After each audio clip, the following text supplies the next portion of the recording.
Kichwa cha neno ambacho naenda kuzungumzia leo nasema nguvu la neno inayotoa mtu jangwani. Nguvu ya neno la Mungu inayomtoa mtu kwenye jangwa. Mpigie Bwana makofi. Mpigie Bwana makofi.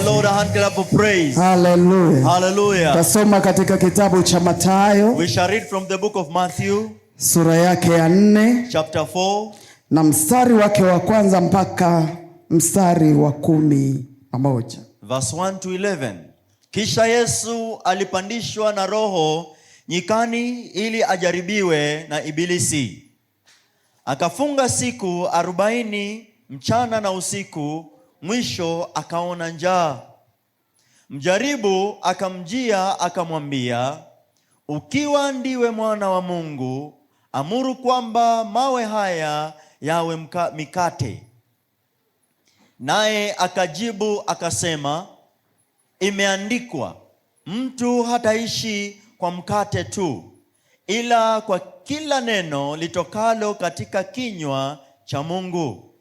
Kisha Ibilisi akamchukua mpaka mji mtakatifu, akamweka juu ya kinara cha hekalu, akamwambia, ukiwa ndiwe mwana wa Mungu, jitupe chini, kwa maana imeandikwa, atakuagizia malaika zake, na mikononi mwao watakuchukua, usije ukajikwaa mguu wako katika jiwe.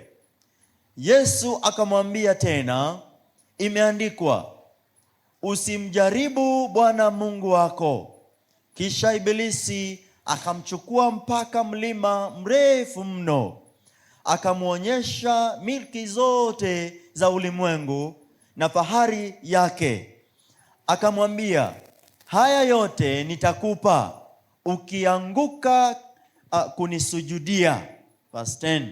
Ndipo Yesu alipomwambia, nenda zako Shetani, kwa maana imeandikwa, msujudie Bwana Mungu wako, umwabudu yeye peke yake. Amen. Amen. Bwana Yesu asifiwe. Praise the Lord Jesus. Bwana asifiwe sana. Hallelujah. Naomba kwa dakika 45. I will ask you for the next 40 minutes. Najua kuna joto kali. I know it is quite hot. Lakini naomba usilale. But I will ask you not to sleep. Amen. Amen. Bwana asifiwe. Praise the Lord. Tumesoma katika kitabu cha Mathayo. We have read from the book of Matthew, sura yake ya 4 na mstari wake wa kwanza mpaka 11. Chapter 4 verse 1 to 11. Ambaye nazungumzia habari za Yesu kuwa jangwani. That is talking about Jesus being in the wilderness.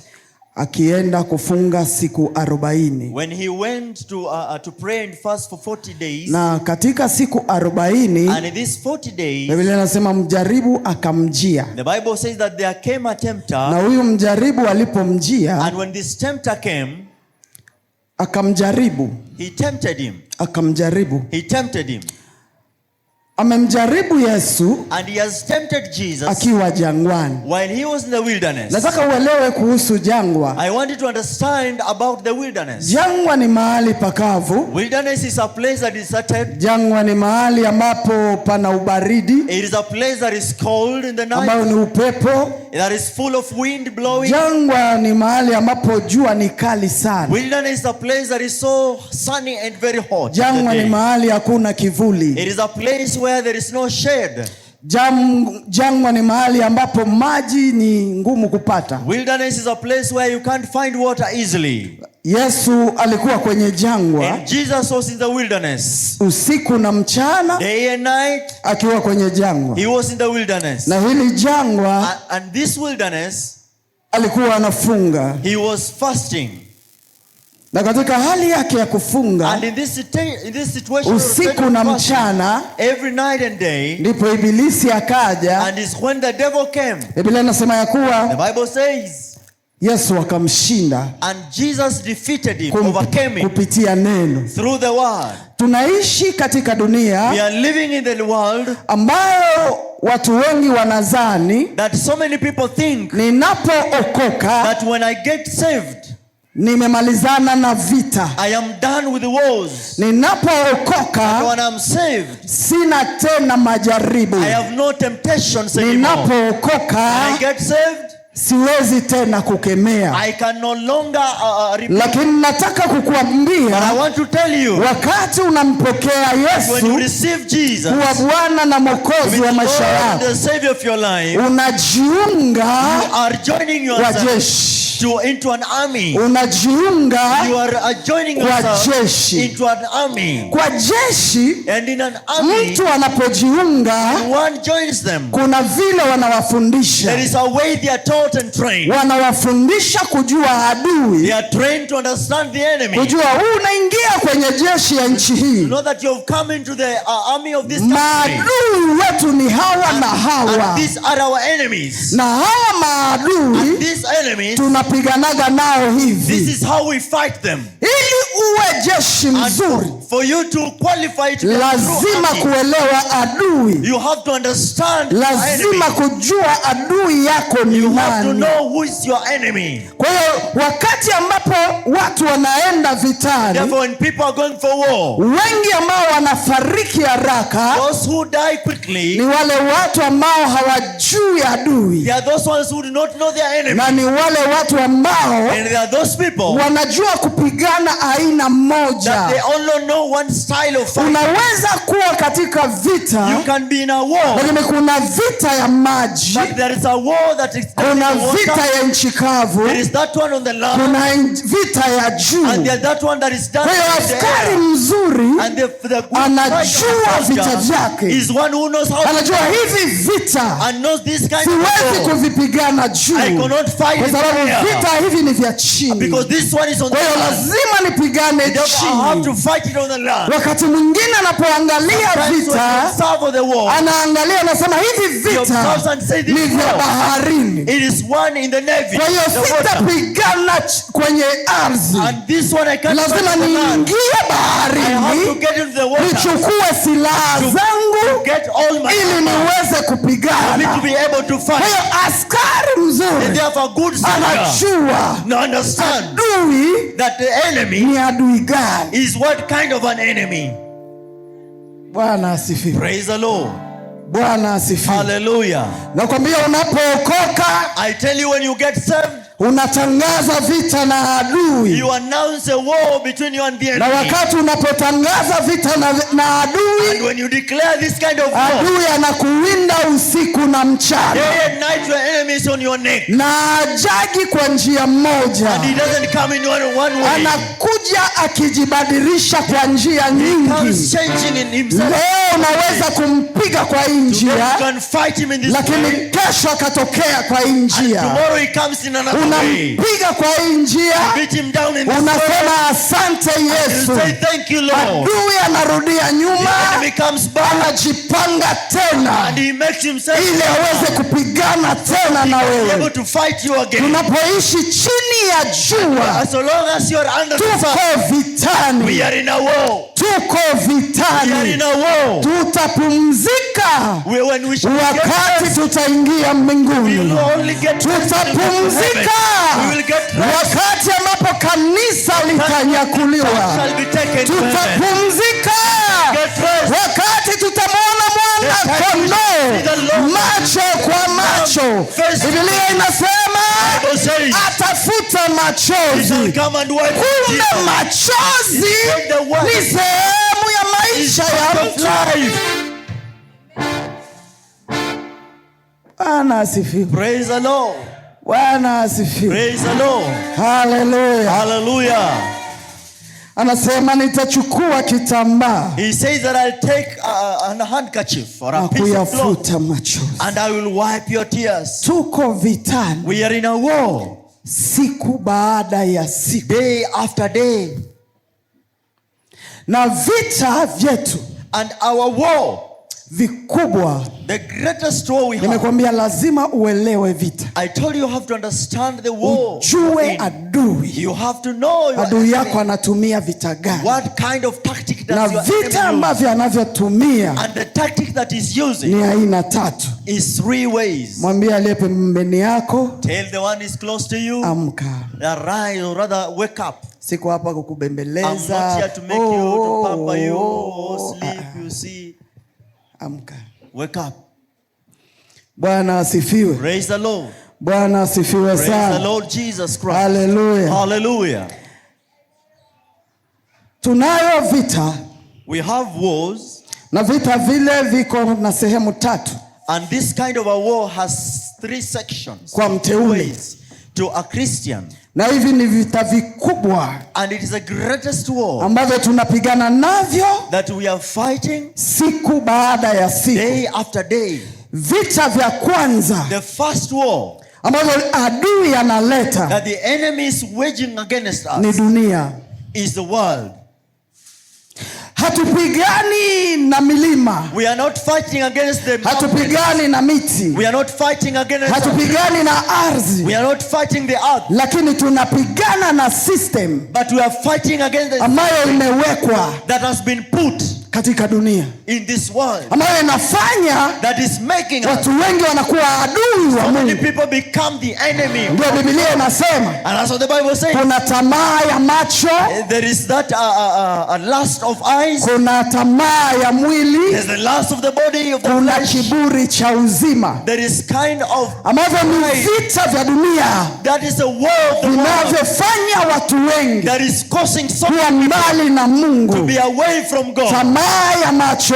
There is the lust of the eyes. Ambayo imewafanya watu wengi. That is causing many people. Wamemwacha Mungu. Forsaken God. Kwa sababu ya kile wanachokiona. Because of what they see. Lakini kama tuko duniani. So long as we are here. Yesu anasema. Jesus says. Siwaondoi duniani. But I'm not taking you over. Lakini nawaambia duniani kuna ziki. But I tell you in the world there is a war. Jipeni moyo. That give yourself. Jitie nguvu. Give yourself. Kama nimeshinda dunia. And be able. Na kila anayenifuata atashinda. Kwa hiyo vita tunapigana navyo. Siku baada ya siku. Day after day. Tunapigana juu ya macho. We are fighting because of the eyes. Unatazama kitu. You look at things. Ambacho sio chako. That are not yours. Lakini unakitamani. But you lust over. Unatazama kitu. You look at something. Ambacho mtu hajakuchokoza. That no one. Lakini vile wewe umemuona. But the one you unaona ni kana kwamba amekuchokoza. And you feel that. Unaanza vita. And you begin fighting. Kwa hiyo hivyo ni vita. And that is a war. Halafu kuna vita vya mwili. There are wars of the body. Ambayo kila wakati. Every day. Tunataka kutenda mema. We want to do good. Mabaya yanatutangulia. Evil comes. Kila wakati. Every time. Mwili unakubeba huku. The body is carrying. Unataka kwenda hii. You want to go this way. Unakupeleka huku. And it carries you this way. Wewe unajipata. And then you find vita vya mwili. The war of the body. Kila siku vinatokea. Every day is aina tofauti. In different ways. Unajipata. Then you find. Leo unasikia njaa. Today you are feeling hungry. Kesho unasikia mwili. Tomorrow you feel your body. Kesho unasikia sijui nini. Another day you feel a different. Kesho unaona vitu hivi. Another day you see this. Mwili unaanza kukuambia vitu fulani. And your body tells you something. Hata kuna watu wako hapa kanisani. People in this church. Sasa hivi wanasema. Now they are saying. Nikitoka hapa. If I live here. Niko na rendezvous. Niko na appointment. I have an appointment. Mahali fulani. Somewhere. Na hiyo appointment ni juu ya mwili. It's about the body. Vita. That's a war. Vita. A war. Na hivyo vita. And this war. Vinafanya watu wengi. They are making many people. Wanakuwa adui wa Mungu. They become the enemy of God. Siku baada ya siku. Day after day. Vita vya pili. The second war. Tumesema macho. We said the eyes. Tumesema mwili. We have talked about the body. Na kiburi cha uzima. And there is that pride. Hiyo ni system ambayo iko duniani. It's a system that is in the world. Ndio maana tumewekewa vitu kama hivi. That's why we are given gadgets. Ambavyo vinakufanya unapoteza uwepo. Making you lose your. Kila wakati naangalia. Every time you're walking. Naangalia nimesahau kusoma Biblia. And you forget reading the word of God. Hivi ni vitu ambavyo shetani anajua. Those are systems. Nikiweka kitu kwa TV. That if I put something on the anaweka kile ambacho unatamani. He knows what anajua wanaume waliumbwa kuangalia sana. They were created to see. Kwa hii TV and therefore tutaweka watu ambao wamebeba. We will put people who have courage. Hawataweka watu wembamba. put people who are wanaweka watu ambao they put people wanajua vizuri. They know how akiangalia tu, when you look at them, mwili unasema yes. The body says yes.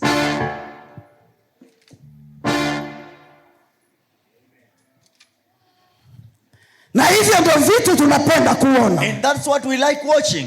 Na hivyo vitu ndivyo vinatufanya tunakosa uwepo wa Mungu. That we lose the presence of God. Tunakosa nguvu za Mungu. That we miss the power of God. Kwa sababu system inajua, the system knows, nikiweka mwanamume na mwanaume, if I put a man versus a man, wakiwa wanakisiana, na mwingine ataanza kutaka ajifunze hivyo. And they are kissing one another, another one will. Kwa hiyo tunaishi kwenye vita tu. We are living in a war.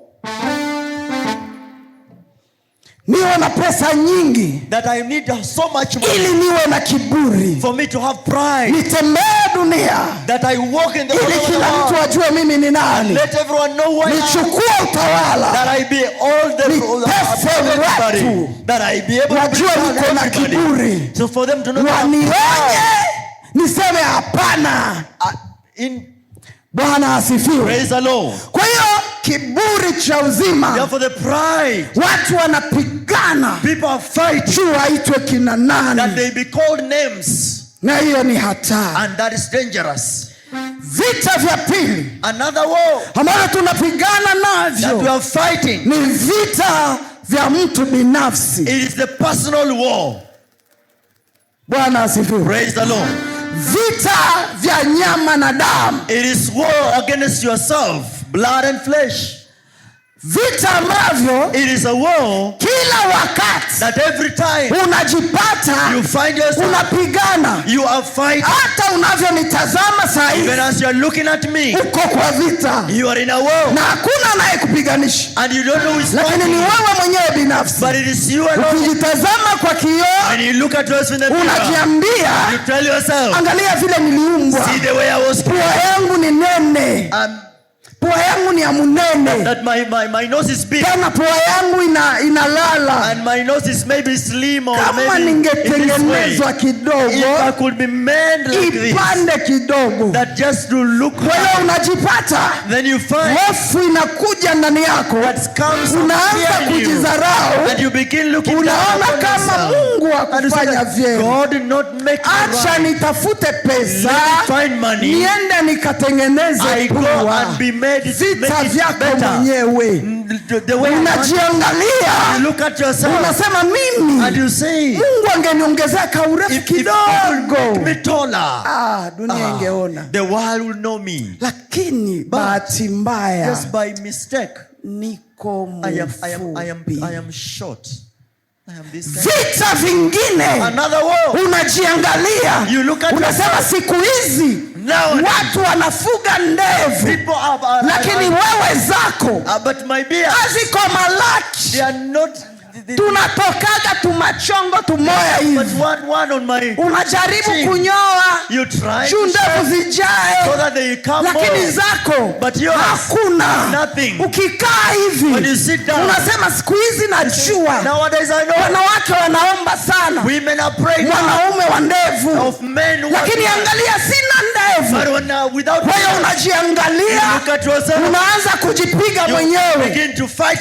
Vita vya mtu binafsi, na hivi vita ni vibaya, kwa sababu vinakukosesha amani, vinakukatisha tamaa, unajipata hauna ile uhuru wa kusimama hata mbele za watu, kwa sababu ya kile chenye unapiganisha. Kwa sababu mimi mwembamba sana, mimi mwenyewe personally, kwangu, kwa rumu yangu, in her house, kuna kwa kioo pale, there is a long mirror. Nikikaa kwa kitanda, when I sit on my bed, nipeleke jicho langu pale, sometimes when I pass my eye, najiambia we, then I tell myself, we, hii yote niko najaribu kufanya mazoezi, all this I am trying to exercise, ona kile chenaona kule, but see what I'm seeing in the mirror. Ona chenaona, see what I'm seeing now. Tumbo, look at the stomach, look at the hand. Oh my goodness. Yes. Ukitoka pale, when I get out of that house, nguvu hauna tena, you have no strength anymore. Jana walikuambia umekonda, yesterday they told you are losing, leo unajiangalia kwa kioo, but today you look at your mirror and you say, no, is it real? No, not me. Kwa hiyo nguvu ulikuwa nayo. Therefore the strength you had. Asubuhi umeamka. In the morning you wake up. Hautaki hata mtu akusemeshe. You don't want to even talk to anybody. Ukiingia kwa kitchen. When you get to the kitchen. Ukikutana na mafuta imetumiwa. When you meet people have used your unaona hawa ndio wachawi wa maisha yako. You get that this hawa ndio walifanya mimi na kuwapata hivi. That's why I am the way I am. Nawaambia msitumie mafuta. Lakini wanatumia mafuta mingi. Angalia vile mimi nateseka. Look at the way I'm suffering. Vita. That is a war. Vita.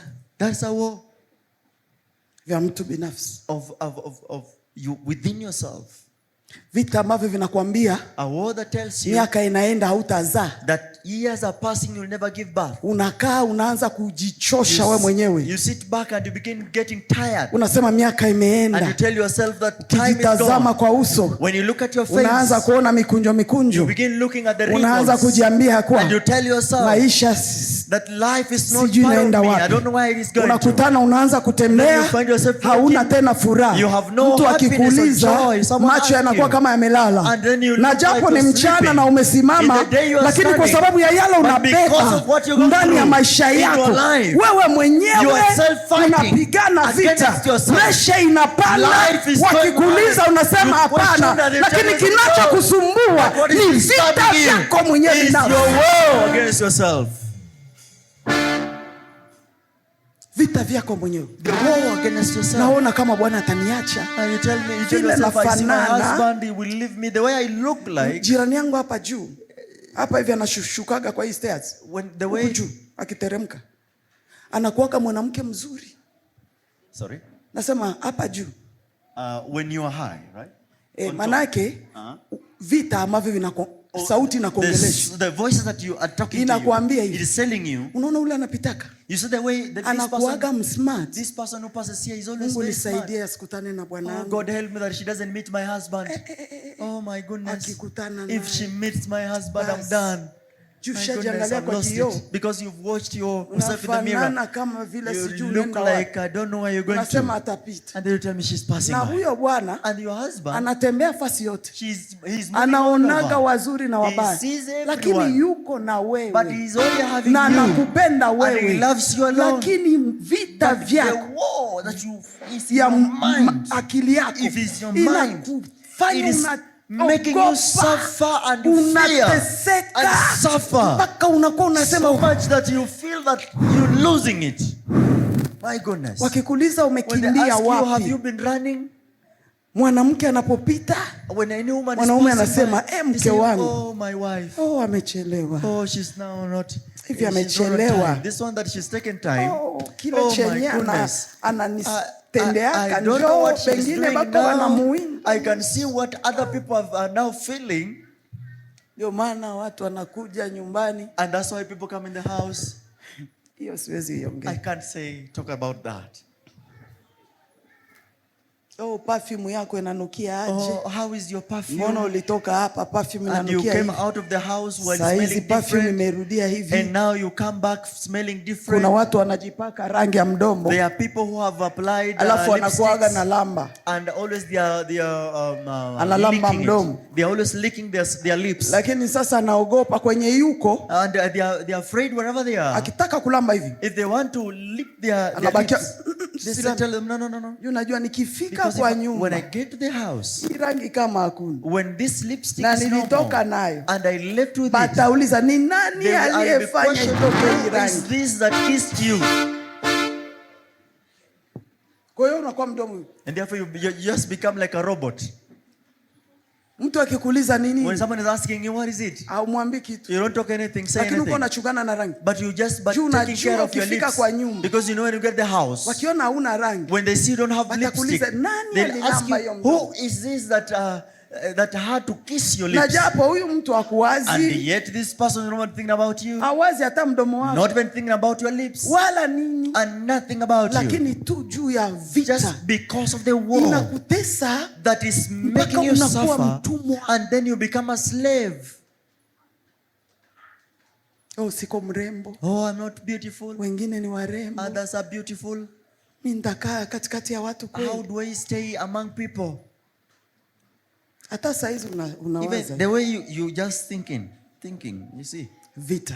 That's a war. Vita ya tatu, the third war, ambayo kila mtu anaijua, that everyone knows, ni vita kutoka kwa shetani mwenyewe. Is the war from the enemy Satan. Biblia inasema, the Bible says, kushindana kwetu sio kwa damu na nyama, our war is not against flesh ni katika falme zisizoonekana. But against the kingdoms, na hizi falme zisizoonekana zinakuja katika maisha ya mtu. And they come into someone's life. Shetani anakuja, Satan comes, haji kama shetani, he doesn't come like Satan, lakini anakuja ndani ya mtu. But he comes through somebody. Anapokuja ndani ya mtu, when he gets into a body of someone, anaanza kukuchokoza, he begins to find, anaanza kukupiganisha, he begins to fight you. Na ndio maana mara nyingi tunapigana na ndugu zetu, tunapigana na ndoa zetu, tunapigana na familia yetu, kwa sababu hatujui kama tuko vitani. Huyu anayenipiganisha sio yeye, lakini nyuma yake kuna shetani. Biblia inasema ya kuwa Yesu anaenda makaburini, anakutana na mwanaume aliyefungwa minyororo. Hakudili na huyu mwanamume, lakini anadili na kile kilichokuwa ndani yake. Kwa hiyo shetani anaweza kukuinulia watu ambao wanakuja katika maisha yako.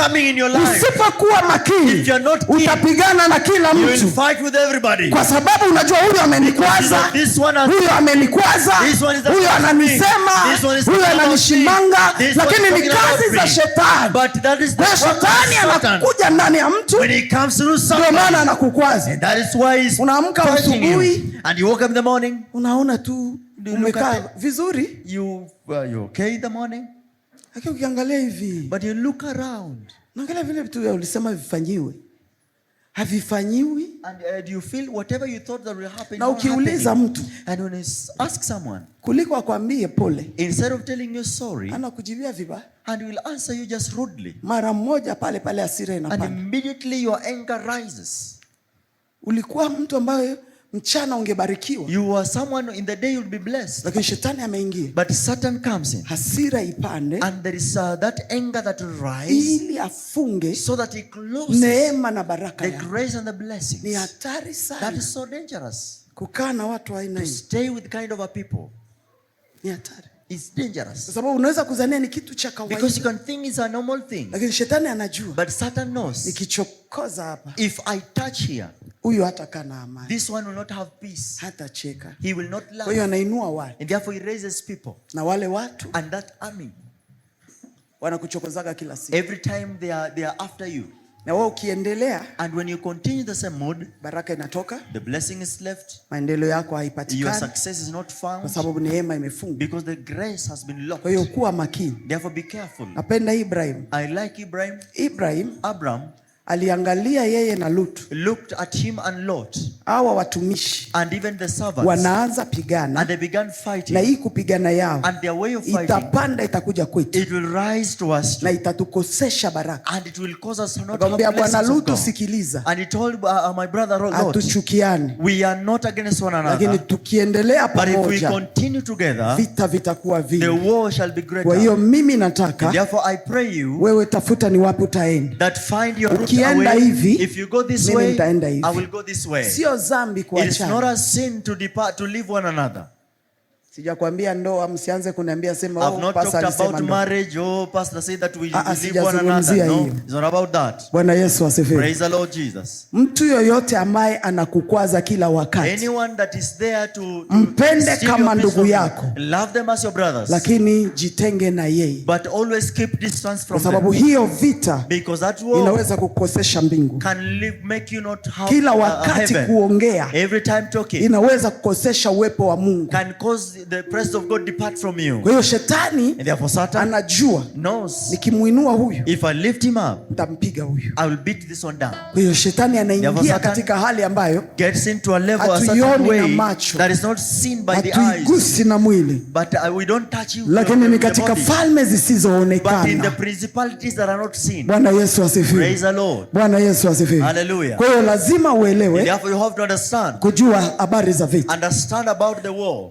Ninarudia kwa andiko langu. I will go back to my verse. Ambalo linasema ya kuwa that says Jesus akajaribiwa. He was tempted. Akajaribiwa na Ibilisi. He was tempted by Satan. Sasa ukitaka kuelewa vizuri if you want to understand somo, this kind of a reading, lazima urudi sura ya 3. You have to go to chapter 3. Ndio uweze kuelewa sura ya 4. Chapter 4. Sura ya 3 chapter 3 inazungumza ya kuwa talking about Yesu akabatizwa. Jesus was baptized. Yesu alipobatizwa, when Jesus was baptized, sauti ikasikika. A voice was heard. Kabla ya sauti, before the voice, Biblia inasema ya kuwa Roho wa Bwana, the Spirit of God, akashuka came upon him, kama vile ndege, like a dove, juu ya Yesu. upon Jesus. Baada ya kushuka, after coming upon sauti ikasikika. A voice was heard from na hii sauti ikasikika, and this voice was heard, huyu ni mwanangu mpendwa this is my beloved son. Kwa hiyo katika yale maji, and in that word, Yesu anahakikishwa. Jesus is being certified. Yesu anatambulishwa. Jesus is certified. Mungu anatambulishaka mtu, God will certify you hata hajaanza kazi. Even when before you begin working. Hapa Yesu alikuwa hajafanya kazi. Before Jesus began working, lakini anatambulishwa. He's being certified. Mungu anapokuita, when God calls anasema you, nalikujua, and he says that I knew you toka ungali tumboni mwa mama yako. Kwa hiyo Mungu anamjua mtu hata kama hujaanza kazi ya Mungu. Anakujua nimekuita, na anakujua nimekutambulisha, hata kama hujafanya chochote. Kwa hiyo Yesu alikuwa hajafanya lolote, lakini wanamtambulisha kwenye maji. Na kwenye hii maji, Biblia inasema malaika wa Bwana akashuka. Lakini sura ya 4 tunaona malaika wa Bwana anamchukua Yesu, kumpandisha mlimani kwenda kujaribiwa. Elewa hii. Understand that. Hii ni ya watu wazima. This is for the mature ones. Si ya watoto. Not for children. Mbingu inafunguka. The heavens open. Anatambulishwa. He's certified to people. Baada ya kutambulishwa, and after being certified, yule aliyemtambulisha, the one who certified, yule ambaye amemuinua, the one who has lifted him, Biblia inasema ya kuwa Roho huyo same Spirit anamtoa kwenye maji, takes him from the water, anamchukua jangwani, carries him to the wilderness. I don't know if you understand this.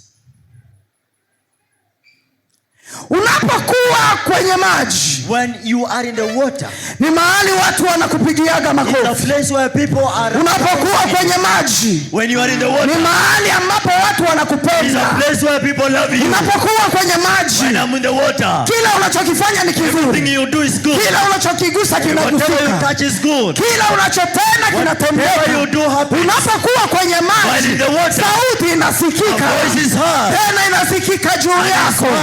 Huyu ni mbarikiwa. Huyu ameinuliwa. Huyu ni mtu wa maana. This one is so important. Lakini baada, after that, kuna kutoka kwenye maji. When you get out of the water, naongea na watu, I'm talking to people ambao wako jangwani, that are in the wilderness. Siongei na watu, I'm not talking to people ambao wako kwenye maji, who are still in the water. Kwa sababu watu ambao wako kwenye maji, because the people who are in the water, ni watu wanapigiwaga makofi. There are people who are applauded. Lakini naongea na watu, but I'm talking to people ambao wako najua mewapiga. that understand. Naongea na watu ambao wana njaa. Naongea na watu ambao wamekata tamaa. Naongea na watu ambao wanafika mwisho.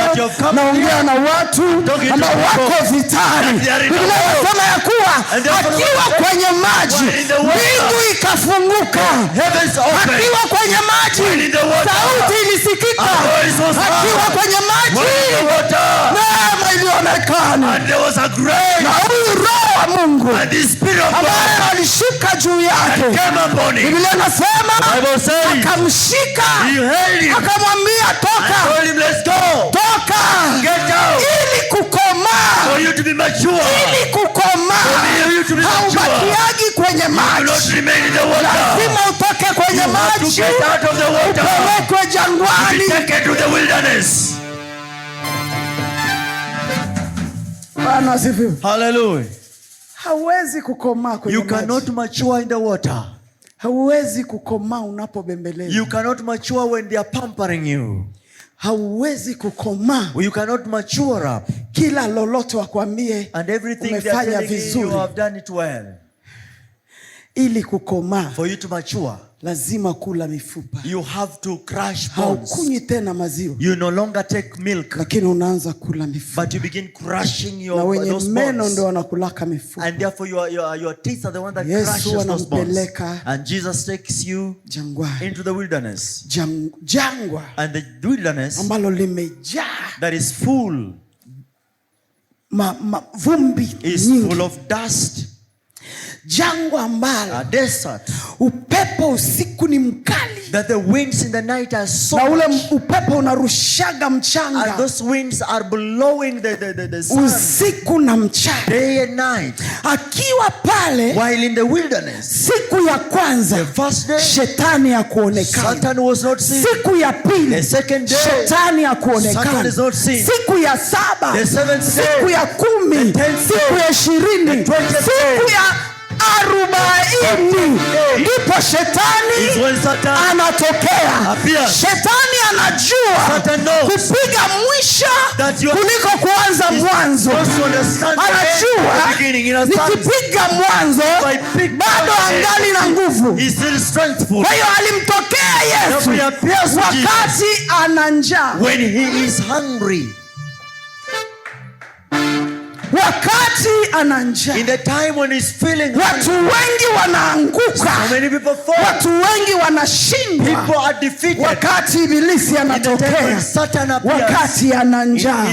Wewe ni mtu wa Mungu. You are a man of God. Lakini angalia vile hauna kitu. Look at the way you don't have wewe anything. Ni mtu wa Mungu. You are a man of God. Unaendaga kanisani. You go to churches. Umeomba miaka ngapi? But how many years have you gone there? Why don't you angalia hata ule kahaba. Look at that alifunga ndoa. Lakini wewe kila siku uko kanisani. Angalia wewe ni bure. Shetani haji. Satan doesn't come mwanzo. At the beginning. Shetani anakuja kama mwisho. Satan comes at the end of the journey. Wakati vita vinakuwa vikali. When the war is too harsh. Wakati ambapo unaona mambo yanakuwa mazito. When you see things are so hard. Ujue uko karibu ya kutoka. You almost out. Na hiyo karibu ya kutoka. And almost out. Ndio shetani anatokea. Is when Satan comes. Anatokea kwa Yesu. And he comes to Jesus. Na alipotokea. When he appears to Jesus. Shetani. Satan. Ye ukopi. He copies. He takes. Kila kitu shetani anakopi. Whatever Satan does, he has copied. Shetani hana chake. He doesn't have his own. Nataka kukuambia hivyo. I want to tell you this. Usimwache Mungu. Do not forsake God. Kwa vitu ambavyo unaviona. For the things. Vile vyote unavyoviona. For everything vinataka kukupoteza. That want to get you out of the kutoka kwa Mungu. It is just a copy from God. Shetani alitengeneza. Satan made. Biblia inasema ya kuwa. The Bible says. Sura ya 3. On chapter 3. Mbingu ikafunguka. The heavens opened. Sauti ikasikika. And a voice was heard. Lakini sura ya 4. Chapter 4, shetani anakopi. Satan now copies. Baada ya Yesu kufanya siku 40, Jesus had taken 40 days. Shetani naye akafungua kuzimu. He had to open the shore. Mungu alianza na mbingu. God began with the heavens. Lakini shetani anakuja anafungua and opens kuzimu. Hell. Alipofungua, when you open, anakuja kwa Yesu. He comes to Jesus. Anamwambia Yesu, and he tells Jesus, kama wewe ni, if you are.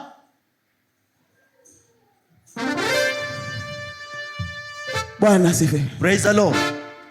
Shetani anakuja kwa Yesu. Satan comes to Jesus. Haji kwa wema. He doesn't come in. Lakini neno anaanza nalo. What he begins with. Ni neno ambalo Mungu alizungumza. Is the word of God. Kwa sura ya 3. In chapter 3. Kwa sura ya 4. Chapter 4. Shetani analiongea. Satan is speaking about. Anamwambia, tells him, kama wewe ni. If you are. Wakati wowote maishani. Every time. Ulipoingia kwenye ubatizo. Shetani alikuwa pale. Satan was there. Wakati Mungu aliongea na wewe. God is Shetani yuko hapo. Na anaposikia anakujaga na kutega mahali. Aendagi kinyume ya kile Mungu aliongea. Anatembeleaga kwa yale Mungu aliongea. Na kama hauko makini, unashindwa. Anamfuata Yesu. Kitu ambacho anamwambia, kama wewe ni mwana wa Mungu. A son of God. Sura ya 3 nasema, in chapter 3 says, ni mwana wangu, this is my son, mpendwa, in whom ni mpendaye. I love. Lakini shetani anakuja. But Satan comes. Kama wewe. If you are. Unaona kitu shetani anafanya? You see what Satan does. Anafanya kwanza, he does it first. Yesu, Jesus, aanze kuona kama niko mwana wa Mungu au siko mwana wa Mungu. Am I a son of God or am I not? Na hizo ndio sauti shetani anakuja. So the voices that comes with umeokoka, you are saved, unamtumikia Mungu, you are serving the Lord, lakini mtu anainuka, but someone rises, ambia huyu hajaokoka, this one is not saved. Wewe unaona ni Mkristo kweli? Do you look at him as a Christian? Wewe unaona tabia zake? Do you look at his character? Anaanza kukufanya, he makes you usijielewe. You begin to be confused. Kitu ambacho kingine shetani anakuja kwa Yesu. Satan comes to Jesus. Anakuja na muonesha Yesu. He tells him to show him Jesus. Wewe unajielewa? That you understand yourself. Katika maisha. That in life. Ili ujisimame. For you to make yourself lazima stand. Ujue wewe ni nani. You have to know who you are. Ili kupigana vita. For you to fight a war. Lazima ujue wewe ni nani katika maisha. Kwa hiyo anamwambia, devil tells him, kama wewe ni mwana wa Mungu, if you are the son of God, chukua hii mkate, jiwe, igeuze mkate and make them be bread. Unafikiria shetani alikuwa anamhurumia Yesu juu yuko na njaa? Don't you think Satan was pitying him because he was hungry? Hakuwa anamhurumia. He was not pitying him. Lakini kitu ambacho anakuja nacho, but what he comes with, anakitengeneza. He makes it look good.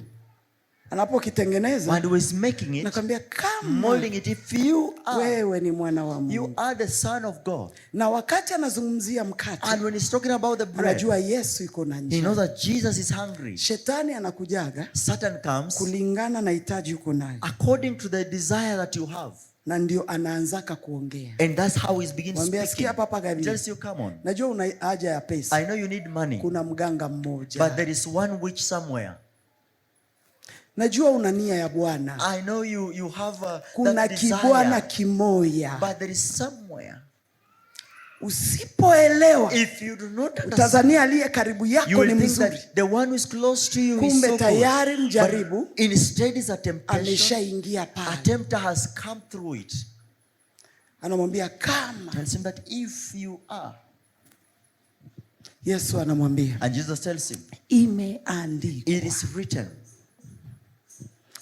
Nataka kukuambia, I want to tell you, vita vyetu tunapigana. Our war, tunapigana we are waging, kwa kile ambacho Mungu we are fighting of the ameshatuambia. the Lord kabla Yesu if Jesus hajaenda jangwani, before Jesus had gone to the wilderness, Mungu alikuwa ameongea. God had spoken. Wewe ni mwana wangu. You are my son. Kwa hiyo chochote unakutana nacho, hakiwezi kukurudisha nyuma, kwa sababu unajua vizuri mimi ni mwana wa Mungu. Na neno la Mungu linasema hivi, usimjaribu Bwana Mungu wako. Shetani akaja mara ya pili, akamwambia kama wewe ni mwana wa Mungu. Akaja mara ya tatu, akamwambia kama ni wewe ni mwana wa Mungu. Biblia inasema akampandisha juu, akamwonyesha kila kitu, akamwambia kitu naomba unisujudu tu, nitakupa kila kitu. Biblia inazungumza hapo mwanzo kulikuwa neno, na hiyo neno ilifanyika nini? What did it happen? Huyu Yesu unayemjaribu ni mwanzilishi. Huyu Yesu unayemjaribu vitu vyote ni vyake, lakini shetani ni baba wa uongo na ni muongo. Amekuja akaanza kumdanganya, ukisujudu nitakupa kila kitu. Shetani ana chake, kila kitu ni cha Mungu. Alafu Yesu anamwambia imeandikwa, umsujudie Bwana Mungu wako. Tunashinda kupitia neno la Mungu. Wakati shetani anakuja na magonjwa, lazima ukumbuke ya kuwa neno la Mungu linasema, kwa mapigo ya Yesu mimi nimepona. Unapoonekana katika hali mbaya, shetani anakuonesha kaburi. Unasema neno la Mungu linasema, sitakufa nitaishi. Shetani anapokuja anakuonesha njaa, neno linasema Yesu ni mkate wa uzima. Anapokuja anakuletea kiu, neno linasema yeye ni maji ya uzima. Kwa hiyo shetani anapokuonesha wewe uko nyuma, hauendeleagi, neno linasema hatutakuwa mikia, tutakuwa vichwa. Tunashinda na kutoka jangwani kupitia neno la Mungu. Na shida iko hapa. Where is the problem? Shida iko hapa. This is where the problem kizazi is. Tuko nacho. The generation we have. Na maneno ya Mungu. That we don't have the word of God in us. Nimependa mama kiongea hapa. I love the way mama was saying here. Kwa vita vyake, that in her wars, anamkumbusha Mungu kulingana na neno. God through his word. Lakini wewe ni maneno ngapi ya But how many words have you reminded God? Uko naye. That you have in your heart. Hauwezi kutoka jangwani. You cannot get out of the wilderness. Kama hauna maneno ya Mungu. If you don't have the word of God. Hauwezi kushinda vita vyako. You cannot defeat your war. Kama hauna maneno ya Mungu. Without the word of God. Bwana Yesu asifiwe. Hallelujah. Ni maneno ngapi uko nayo? What do you have of the word of God? Usiku wote unaangalia tu every night, TikTok. All night long you are on TikTok. Maneno ya Mungu hayako ndani. The words of God are not in you. Hata mtoto wa Sunday school anakushinda. Even the child of a Sunday school is not of your level. Ana maneno hata ambayo amekariri. He has at least 2-3 words. Lakini wewe mtu mzima hauna maneno ya Mungu. Wakikwambia omba, unaanza kupiga midomo, unaanza kutafuta neno kama nitasema, kwa sababu maneno ya Mungu hayako ndani yako. Tutatoka jangwani wakati maneno ya Mungu yako ndani yetu. Biblia inasema, Yesu aliendelea kumwambia imeandikwa. Yesu hakusema habari za watu, hakusema habari ya vitabu fulani, hakusema habari za taarifa habari fulani, lakini anasema imeandikwa. Imeandikwa. Bwana Yesu. Praise the Lord Jesus. Bwana Yesu. Hallelujah. Kupigana vita, fighting or waging a war, lazima kunena. You have to, lazima kuongea. You have to talk. Lazima kusema maneno ya Mungu. You have to walk the Biblia inasema ya kuwa the Bible says, alipoongea, when he spoke, na akamwambia, and he told him, toka, get out, shetani akaondoka. Satan had to leave him. Malaika wa Bwana, the Spirit of God, akakuja kumtumikia, came to him to help him. Unapotoka jangwani, when you get out of the wilderness, malaika wa Bwana anaruhusu maisha yako, the Spirit of God will allow you kukutumikia. Will allow, Mungu atatuma malaika katika maisha yako. God will send an angel in your life. Wakati umetoka jangwani.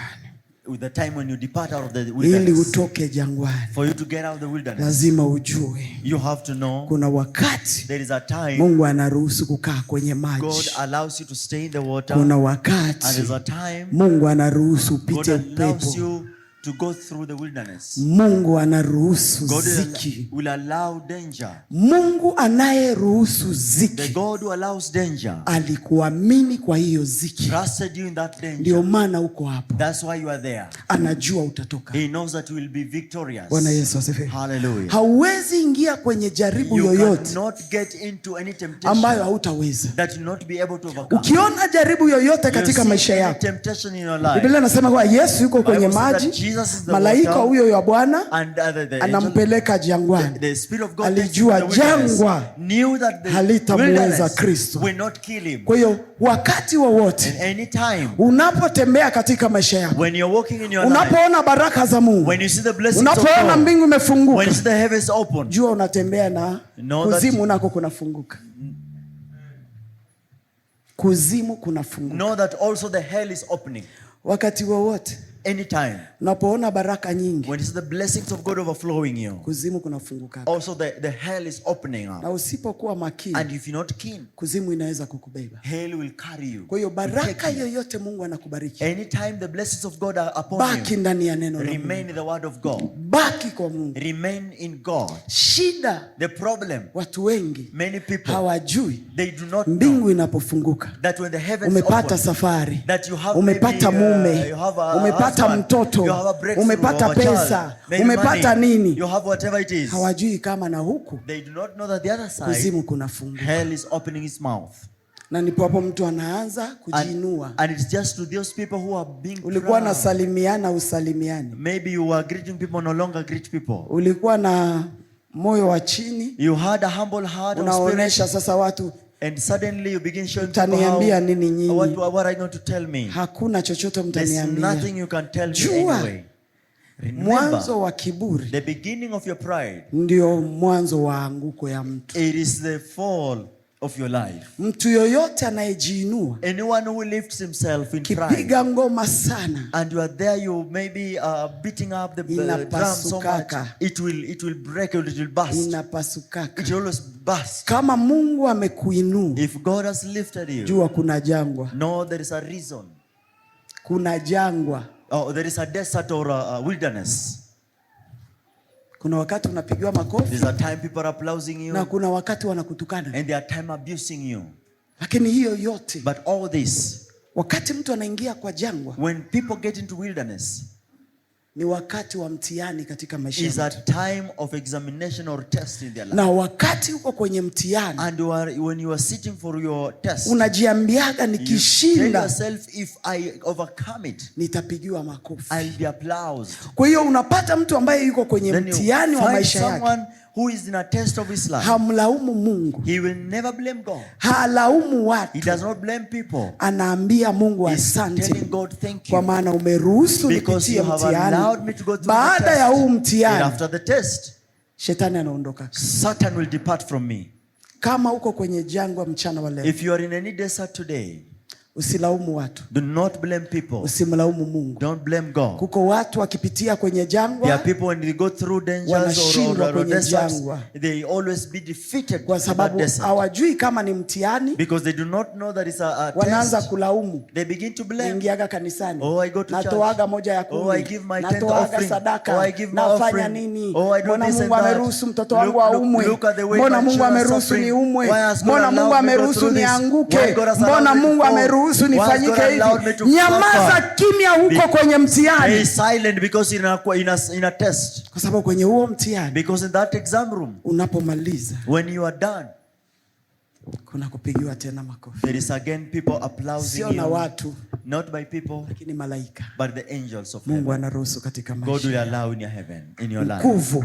The power. Ya neno. Of the word. Inayoondoa mtu. That always saves you. Kutoka jangwani. From the desert. Mpendwa. Hallelujah. Unachelewa jangwani. You are beloved, you are getting late in that desert. Kwa sababu ulijui neno la Mungu. Why? Because you don't know the word of God. Unataka wakusomee tu. You want people to read for you. Lakini inakutia changamoto leo. But I'm testing, katika vita vyako. In your wars. Vyovyote unavyopigana. The tests that you are going through. Jua hivi vita. Know that this kind of a war. Vitavipigana aina gani? What kind of tactics shall I use to fight? Neno linaniambia nini kwa hii vita? What does the word tell me in this kind of a war? Bwana Yesu asifiwe. Hallelujah. Ndio maana tunajipata hata ibada za katikati hatukuji. That's why we find ourselves in the midweek services. Sunday ndo tunakuja. On a Sundays when we appear here. Ukikuja Sunday utalijua neno la Mungu. If you only come on a Sunday, will you ukiamka usubuhi kitu cha kwanza ni kuchukua simu. When you wake up in the morning, the first thing is to take hold of your phone. Hujui kusema Mungu anazungumza na mimi nini kupitia neno lake. You don't want to know that what God is saying to you through this word. Saizi kuona mtu anatembea na Biblia ni msalaba. With the Bible in his hand, it is a whole temptation. Hakuna. Biblia zote zimeingia kwa simu. All Bibles are put the phones. Ni sawa ziko kwa simu. Yes, good, they are in the phones. Lakini unasomaka. But do you read them? Unasomaga. Do you read them? Lakini ukisimama mbele za watu, but when you wake up and stand before people, uniombe, oh pray for me, vita vinanishinda, the war is too much, manjala ziko mnyumba, oh there are so much hunger, watoto ni wagonjwa, lakini neno la Mungu liko ndani yako, but does the word of God exist in you? Ili kutoka kwenye hiyo for you to get out of that wilderness, lazima ujue neno. You have to know the word of God.